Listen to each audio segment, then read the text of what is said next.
नमस्कार श्रोते हो. दीपक रेगे कथाकथन चॅनलवर तुम्हा सगळ्यांचं मनापासून स्वागत. श्रोते हो, आज तुम्ही ऐकणार आहात जयश्री रुईकर यांच्या अंतर्मन या कथासंग्रहातली कथा. पण श्रोते हो, तत्पूर्वी तुम्ही जर आत्ता चॅनलवर पहिल्यांदा आला असाल किंवा अजूनपर्यंत तुमच्याकडनं चॅनल सबस्क्राईब करणं झालं नसेल तर एकच विनंती करतो, कृपया चॅनल सबस्क्राईब करा. ऐकूयात श्रोते हो आजची कथा. जयश्री रुईकर लिखित ओढ. बाल्कनीतल्या उन्हात सतरंजी टाकून आजी त्यावर पडून राहिली. आज गावाकडच्या आठवणींनी तिचं मन उदास झालं होतं. आबांच्या आठवणींची श्रावण झड मनात सुरू होती. दिवाळी संपून 4 महिने झाले, पण आबांची चिठ्ठी नाही, निरोप नाही. आता या वयात दोघांनी 2 ठिकाणी राहावं हे आजीच्या मनाला पटतच नव्हतं. दिवाळीला गेली तेव्हा ती आबांना म्हणाली होती, मला तिथं राहायला आवडत नाही. काळजी वाटते तुमची. 3 वर्ष झाली तुम्ही इकडं, मी तिकडं. अगं अशी काऊन करतं? आपल्याला का 10-5 लेकरं आहेत का? एकुलता एक आनंद. त्याच्या सुखापरीस आपलं सुख आहे का? पण माझा जीव नाही लागत तिथं. तुमची याद येते. तुमच्या खाण्यापिण्याचे आबाय होते. आता मी काही जात नाही इथून. नाही, असं नको करू. आनंदाला काय वाटन? आणि सुनबाई आणि पोरं बारं कोण करणार ती तसा? सुनबाई दवाखान्यात गेली की घर कोण सांभाळणार? बघून घेतीन की ते. शहरात काही गडी माणसं मिळत नाहीत? गडी माणसं मिळतेत, पण तुझ्यासारखी जीव लावणारी आजी मिळेल का पोरायले? पण तुम्ही मधून मधून काऊन नाही येत तिथं? महिन्यातून एखाद खेप काऊन नाही? बरं बरं, येत जाईन. आबा असं म्हणाले, पण गेले 4 महिन्यात आबा आलेच नव्हते. आजी नुसतीच उगवणाऱ्या दिवसाबरोबर वाट बघत राहायची. आजीचा जीव उगाचच खालीवर होत होता. हातापायात गोळे आल्यासारखं वाटत होतं. डोकंही जड झालं होतं. इथून उठूच नाही असं आजीला वाटलं. डोळ्यासमोर सारखे येत होते आबा, ते गाव, ती विहीर, ती मोट. आजीनी कूस बदलली. उन्हानं अंग चांगलंच तापलं होतं. दुसऱ्या कडावर ऊन पडताच आजीला कसं छान वाटलं. तेवढ्या दारावर ठक ठक ठक. मोठमोठ्यानं बबली दाराचा कडी कोयंडा एकमेकावर आदळत होती. आली आली, थोडासा तर धीर धर्माय बाई. आजीनी दार उघडलं तशी बबली आजीला बिलगली. आजीनी तिची जाडजूड बॅग, वॉटर बॅग, टिफिन सगळं उचलून घेतलं आणि जवळ घेऊन तिचा मुका घेतला. थकली काय? लय अभ्यास होता का? मुळीच नाही. आज आमची मॅडमच आली नव्हती. मग चला लवकर लवकर जेवून घ्या आता. काय केलंय जेवायला? बाप्पा, रोज का नवीन असते का जेवायला? आजी, मी वरण भात नाही खाणार. मग दूध पोळी देऊ का? नको, रोज रोज तेच. मग काय देऊ? आजी, आम्हाला शिरा पाहिजे. शिरा? बाप्पा, तुझी माय रागवन ना. खोटं बोलतेस तू आजी. मम्मी कधी रागवते का तुला? बरं बरं बाई, बूट मोजे काढ. आजीनी तेवढ्यात शिरा केला आणि बबली जेवायला बसली. आजी, आज खूप मज्जा आली रिक्षात. तो पप्पू आहे ना पप्पू, त्यांनी माझे केस ओढले. मी खूप मोठ्यांदा ओरडले. मग गणपत पप्पूला चांगला रागावला. आजीला ह्यात कुठेच गंमत दिसली नाही. पण बबली सांगताना आजीनी सारखं हू हू केलंच पाहिजे, नाही तर बबली चिडणार. तुझं लक्षच नसतं माझ्याकडे म्हणून फुरंगटणार. आजी फक्त हू हू करत होती. खरं म्हणजे रोजच्यासारखं बबलीत सुद्धा आज तिचं लक्ष नव्हतं. बबलीचं जेवण झालं. दप्तरातून वही काढून बबली आजीजवळ आली. हे बघ आजी, हे पीस आहे ना, आज शेफालीनी दिलं मला. उद्या मोराचं मोठं पीस देणार आहे ती. तिच्याकडे खूप पीस आहेत म्हणे. बबले, आता बाहेर जायचं नाही हं. मी इथं पडते थोडा वेळ. आजी पुन्हा बाल्कनीतल्या सतरंजीवर येऊन पडली. बबली पिसात दंग झाली. आजी पुन्हा गावाकडच्या घरात आबात मिसळून गेली. डोळ्यावर झापड येत होती. पण बबली मधूनच, "मग हे बघ ना आजी." "माय, आता थोडा वेळ पडू दे की." "आजी, तुला बरं नाही का?" "काहून बाया? मग तू झोपलीस का आज? उठ ना." "आता उठून काय करू?" "माझ्याबरोबर खेळ. हा हात समोर कर." बबलीनी आजीला एक मिनिटही पडू दिलं नाही. "कितीक वाजले गो बबली? अजून तुझी माय आली नाही? भूक लागली तुला?" "नाही." बेल वाजली. कोणीतरी आलं. "मी बघू आजी." बबली दारापर्यंत धावली.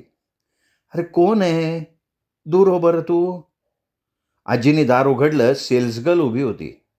आजी जरा चिडूनच म्हणाली, "कितीकदा सांगितलं आम्ही दारावर घेत नाही काही. बेल वाजवत जाऊ नका. चालायला लागा." आजी पुन्हा उन्हात येऊन पडली. "बबली, मी हित आहे हो." आजीचा किंचित डोळा लागला न लागला तोच, "आजी आजी आजी बघ ना मी कशी दिसते." बबलीने लिपस्टिकनी ओठ लाल भडक केलेले होते. डोळ्यात फासलेलं काजळ डोळ्यात न जाता डोळ्याच्या खाली गालावर फासलं गेलं होतं. कपाळावर एवढं मोठं कुंकू. हातात मम्मीच्या हातभर बांगड्या. त्या खाली ओघळू नयेत म्हणून हात वरच्यावर उभे खांबासारखे धरलेले. डोक्यावरनं ओढणे. "आजी बघ ना, मी मम्मीसारखी दिसते का नाही?" "बाप्पा बाप्पा, हे का केलं तू? आता तुझी माय यायची वेळ झाली अन काढ बरं त्या बांगड्या. केवढं काजळ घातलंय डोळ्यात."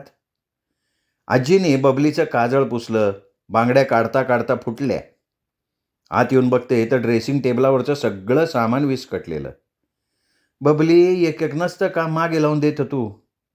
आज अदुगरच जीवाला बरं नाही माया." आजी पुटपुटत सगळं आवरत होती. "ये बरं बबले, झोप मायाजवळ."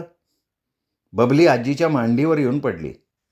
"हे आजी, ती गावाकडची गोष्ट सांग ना." आजीची गोष्ट सुरू झाली.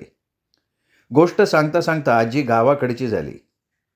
बबली तर केव्हाच झोपली होती मांडीवर. पुन्हा दारावरची बेल वाजली. आजींनी दार उघडलं. सुनबाई घरात आली. "बबली आली?"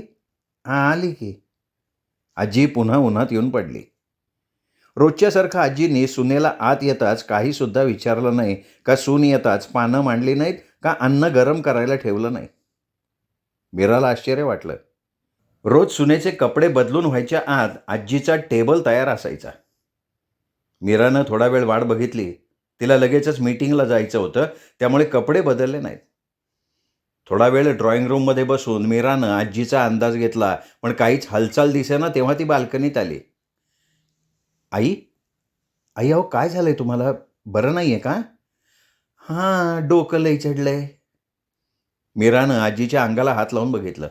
"नाही, ताप तर नाही आहे. आई, आपण जेवून घेऊ अगोदर, मग मी औषध देते तुम्हाला, ते घ्या आणि झोपून राहा." मीरानं पानं घेतली. सासूसुना जेवायला लागल्या. आजी चुपचापच. "बबली जेवली? हट्ट नाही ना केला?" "हां, जेवली." आजीचं जेवढ्याच तेवढं उत्तर. "आई, मी मीटिंगला नक्की आहे. तुम्ही दार लावून घ्या हां." केव्हा येणार वगैरे आजीने नेहमीसारखी कुठलीही चौकशी केली नाही. मुकाट्यानं दार लावून आजी बबलीजवळ येऊन पडली. स्वतःचा संसार झाला. आता सुनेचाही संसार आपल्याच मागे. स्वतःचा संसार करताना उमेद होती, उत्साह होता, वय होतं, नवऱ्याची साथ होती. आणि इथं इथं बोला चालायला कोणी नाही. या शहरातल्या बायकांशी काय बोलायचं? गावाकडे कशा सगळ्या आपल्याच. दिवस कसा उगवतो, कसा मावळतो कळत नाही. आणि इथं नोकरा चाकरांची वाट बघा. एकदा स्वयंपाकीन बाई, एकदा मोल करीन, एकदा दूधवाला, तर एकदा इस्त्रीवाला. कोणाचा चहा तर कोणाचा नाश्ता. एकदा पोरगा जाणार कामाला, मसून, पिंटू, बबली प्रत्येकाचं जाणं आणि येणं. किती वेळा दार उघडा, दार बंद करा, नुसती चुडबस. तरण्यात आठ्या पोरीसारखी नुसतीच धावपळ. काम नाही कवडीचं आणि फुरसत नाही घडीची. आजीचा नुसता वैताग वैताग. एखादं पत्र आलं असतं गावाकडनं तर तेवढं जीवाला बरं वाटलं असतं. पण नवऱ्यालाही काही फिकीरच नाही का आपली? काहून पत्र नाही आलं? काहून स्वतः नाही आले? आता गेलं ना, याचंच नाही येतं. बघून घेतीन पोरगांसून, त्या आईचा संसार घेतीन ते सांभाळून.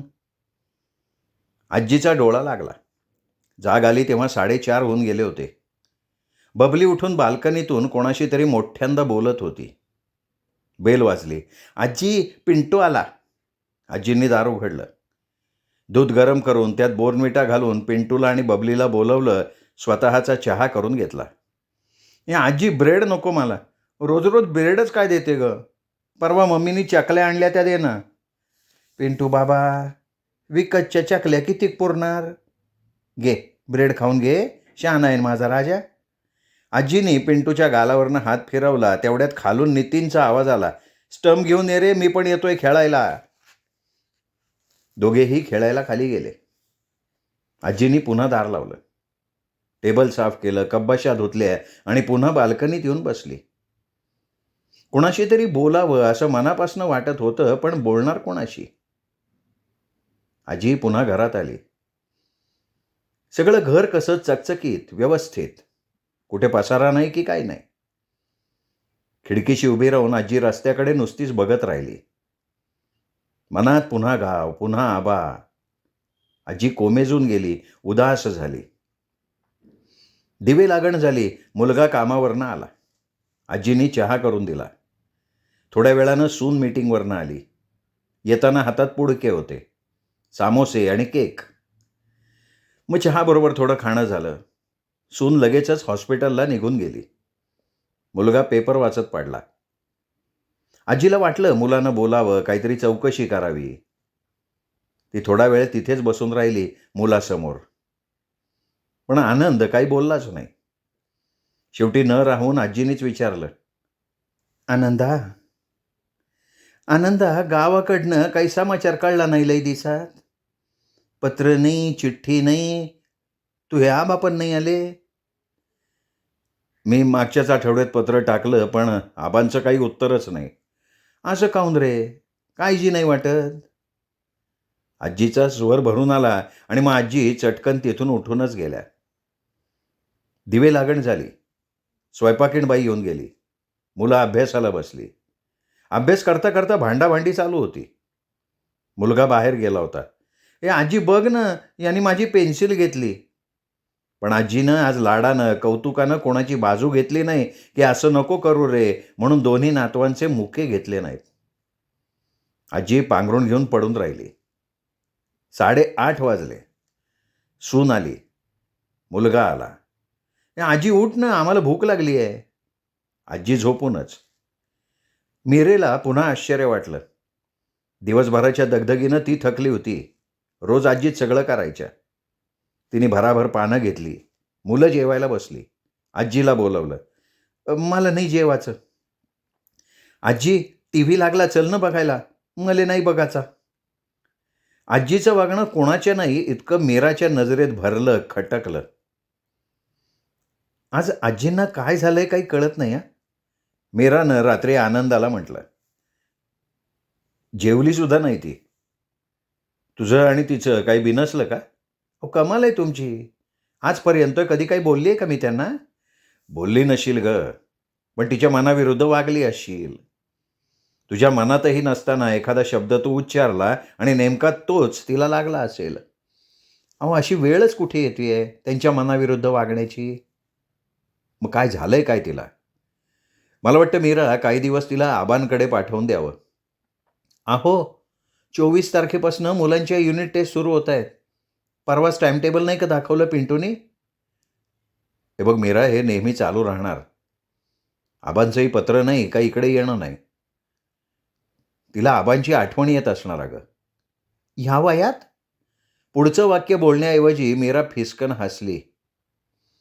आनंदाने तीव्र नजरेनं मीराकडे बघितलं आणि थोड्या वरच्या सुरात म्हटला, मीरा, तू शरीरशास्त्राची डॉक्टर आहेस, पण मनाचं शास्त्रसुद्धा तुला अवगत असायला हवं.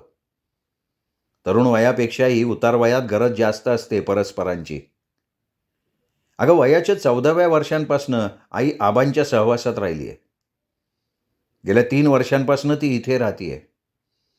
ती इथे आहे म्हणून तू बाहेरची कामं निर्धास्तपणे करू शकतेस ना?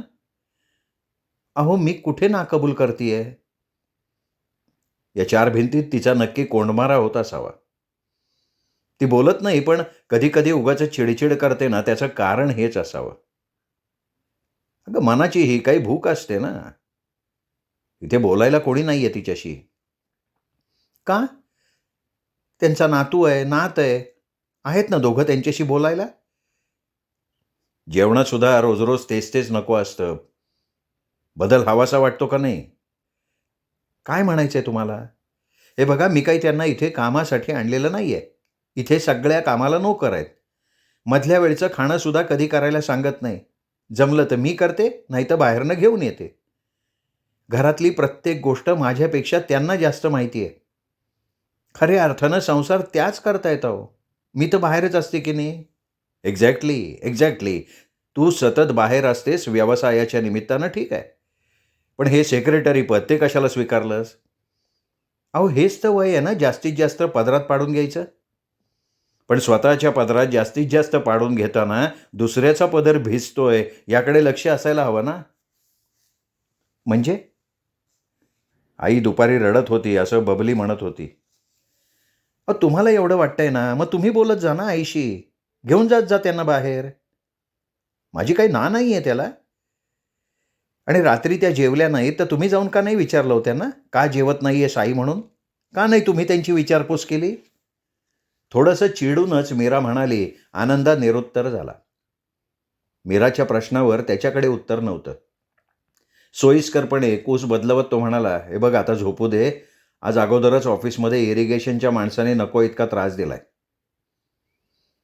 पण मीराच्या प्रश्नाचे आवर्त त्याच्या मनात फेर धरायला लागले. बऱ्याच वेळानं त्याला झोप लागली. पहाटे पहाटे फोनची रिंग वाजली तेव्हा आनंदाची झोप चाळवली. हॅलो. मीरानं फोन उचलला होता. इमर्जन्सी केस होती. एनिमा दिला? Okay okay. Blood pressure? Any more problem? ठीक आहे ठीक आहे, मी येते, 10 मिनिटात येते. मीरा हॉस्पिटलला निघून गेली. आजींनी बबलीला तयार केलं. वॉटर बॅग, टिफिन, बॅग, बूट मोजे. 6:45ला रिक्षा आली तशी बबली जिना उतरली. आजी बाल्कनीत उभी होती. टाटा आजी. आजीनेही टाटा केलं. लवकर ये जो. आजीनं रोजच्यासारखं म्हटलं तेव्हा आनंदा आजीच्या मागे उभा होता. आई, अगं शाळा जेव्हा सुटेल तेव्हाच येणार ना ती. लवकर ये जो म्हटल्यानं लवकर येईल का ती? असं म्हणा लागते बाहेर जाणाऱ्याले. आई, तुला करमते ना ग इथंसा? आनंदानं आत येणाऱ्या आईच्या गळ्यात हात टाकत लाडालाडानं म्हटलं. कितीतरी दिवसांनी आईशी अशी जवळीक करताना त्याला आतून खूप बरं वाटत होतं. असं आडाने येऊन काऊन बोलतं तू? एवढं शिकला सवरला, साजऱ्या भाषेत बोल की. आई, आई बस ना आमाशी. आईला घेऊन तो कॉटवर बसला. तिच्या हाताशी खेळत खेळत त्याने म्हटलं, आई, तुला आबांकडे जायचंय? खरंच पाठवशील का लेक? मनातल्या उत्सुकतेला आजीला लपवता आलं नाही. हे बघ, ऑफिसचा एक माणूस उद्या कारंजाला जाणार आहे. त्याच्याबरोबर जाऊन ये तू आबांकडे. आजी आनंदाला बिलगलीच. तिच्या डोळ्यातनं अश्रू ओघळायला लागले. आजी माहुलीला आली तेव्हा सूर्य उतरणीला लागला होता. झाडाच्या शेंड्यातून सूर्यकिरणांच्या तिरप्या शालाका जमिनीवर रेंगाळत होत्या. आजी घराशी आली तर दाराला कुलूप. कवा आली व? रस्त्यानं जाणाऱ्या सावित्रीनं हटकलं. आजी तिच्याशी थोडंफार बोलली आणि तडक शेतात गेली. शेतात मळणीचं काम सुरू होतं. बाप्पा, अशी एकाएकी काहून आली? लेक सुनेशी भांडून आली का व? चिठ्ठी नाही, चपाटी नाही. तुम्हाला तर या वावराशिवाय काही सुचतच नाही? कोणाची आठवणही राहत नाही? आबांनी निरखून आजीकडे बघितलं. आजीच्या डोळ्यांच्या कडा पाणावल्या होत्या. चला घराकडं चला. आजी आबा घरी आले. मी चहा मांडतो. बसमध्ये लय तारासून जातो जीव. आबा चहा करायला लागले तशी आजी म्हणाली, ओ वा बाजूला, मी करते. मी काय पाहुणी आहे? आजी चुलीपाशी आली. जिकडे तिकडे पसाराच पसारा. विजलेल्या तुराट्या आणि लाकडं चुलीच्या बाहेर अर्धवट पडली होती. बाजूला एवढा मोठा राखेचा ढीग झाला होता. सकाळची चहाची भांडी सुद्धा तशीच पडली होती. चहाचं भांडं सुद्धा काळं कुट्ट झालं होतं. तेलाची बुधली उघडीच होती. परातीत पिठाचा गोळा तसाच होता. पिण्याच्या पाण्याच्या गुंडावर उंदीर मुतले होते. डागच डाग. आजी सगळं काही निरखत होती. निरी निपडीची कामं काय माणसाची आहेत? ती मनाशीच म्हणाली आणि चहा घेऊन बाहेर आली. घ्या चहा घ्या. आजीने आबांसमोर कब्बशी ठेवली आणि ती आबांसमोर बसली. काय म्हणतो आनंदा? सोनबाई, आपली नातवं? मी म्हणतो एखादी चिठ्ठी, एखादं पत्र टाकलं असतं तर मी कायला आली असती इथं? आपल्या खेड्यात काय पोस्ट ऑफिस आहे का?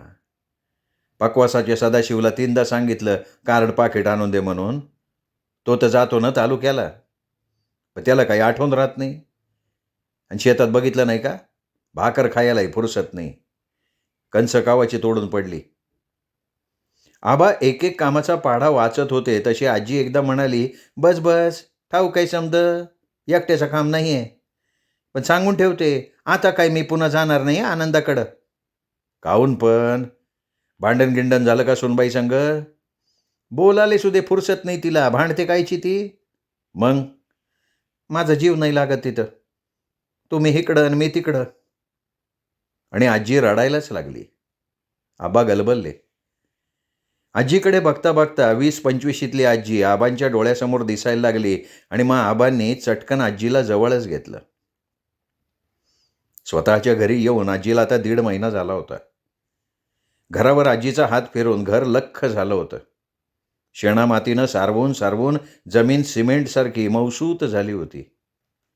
गुंड घागर चकाचक दिसत होत्या. टोणे पडलेल्या चुली जाऊन नवीन चुली आजीनं घातल्या. 15 दिवसात आबांच्या रापलेल्या चेहऱ्यावर तकाकी आली होती. अंगणातल्या तुळशी वृंदावनाला मंजिऱ्या धरायला लागल्या.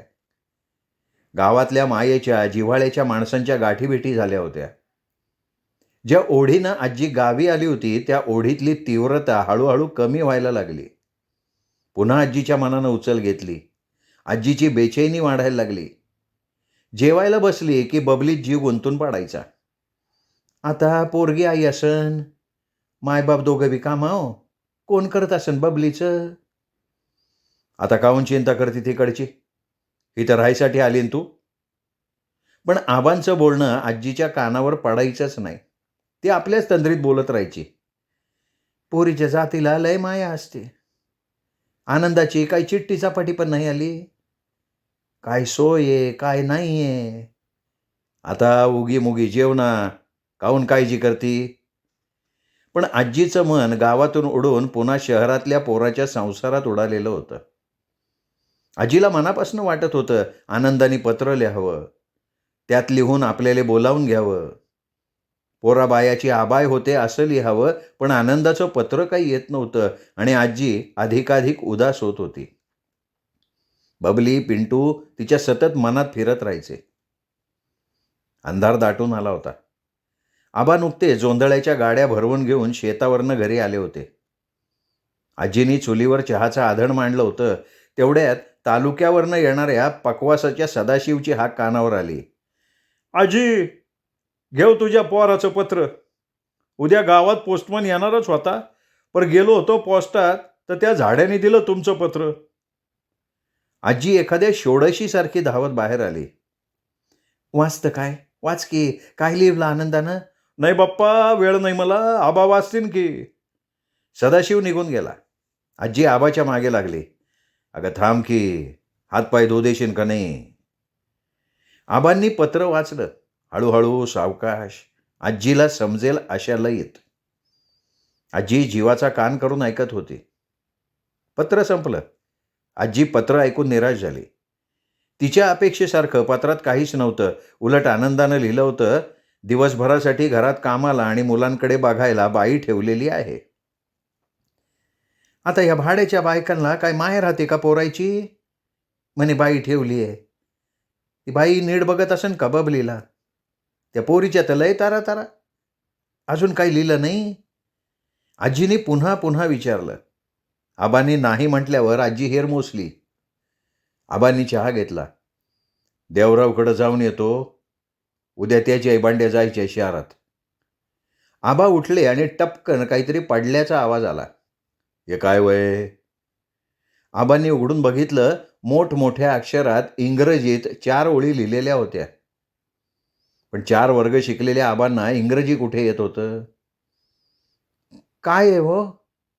आता आहे ते इंग्रजी, ते मला नाही वाचता येत. काय बबलीचं नाही तर पिंटूचं दिसतंय. आता इंग्रजी शाळेतली पोरं ती आपल्या भाषेत लिहिणं येणार कसं त्यांना? पण आता काय करणार? सदाशिव पण गेला घराकडं. आजीचा जीव नुसता वर खाली व्हायला लागला. आता बस की उगी मुगी. उद्या काही विचारू सदाशिवाला. सकाळी? नाही नाही नाही, आत्ता जाऊन विचारा ना. बबली पिंटू काय म्हणते ते तर कळन. असं करा ना, असं करा, मी पण येते सदाशिवकडं, तिथून तुम्ही देवरावकडं जा. आजीनी बालहट्ट धरावा तसा हट्ट धरला.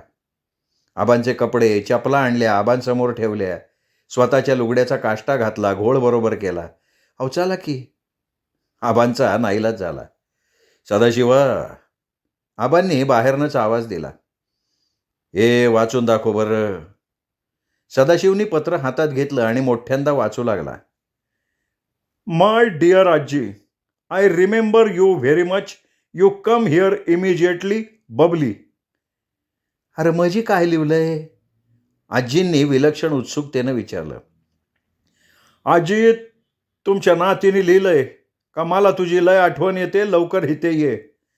असे काय? मला वाटलंच होतं. आजीला पुढे बोलता येईना, तिचे डोळे भरून भरून आले. आबांच्या मागे मागे लागून आजी पुन्हा मुलाकडे जायला निघाली. आबा पोचवायला आले होते. आजी बसमध्ये बसली. आबा बाहेर खिडकीशी उभे होते. सांभाळून जायो आणि पोचल्यावर आनंदाला पत्र लिहायला लावजो. आबांचा काळजीचा सूर आजीला जाणवला. त्यांच्या डोळ्यात तो दिसला. आजी गलबलून गेली. चटकन खाली उतरावं आणि पुन्हा आबांजवळ राहावं नेहमीसाठी आजीच्या मनात आलं. तेवढ्यात कंडक्टरनं बेल वाजवली. बस सुरू झाली. श्रोते हो, तुम्ही ऐकत होतात जयश्री रुईकर यांची कथा ओढ. ही ओढ कशी वाटली कमेंट करून जरूर कळवा. या कथेचा व्हिडिओ लाईक करा. ही कथा आपल्या कथाप्रेमी मित्रपरिवारात, नातेवाईकात शेअर करा. आणि हो, मुख्य म्हणजे सातत्यानं भेटत राहा दीपक रेगे कथाकथन चॅनलवर उत्तमोत्तम लेखकांच्या कथा आणि कादंबरी ऐकण्यासाठी. नमस्कार श्रोते हो.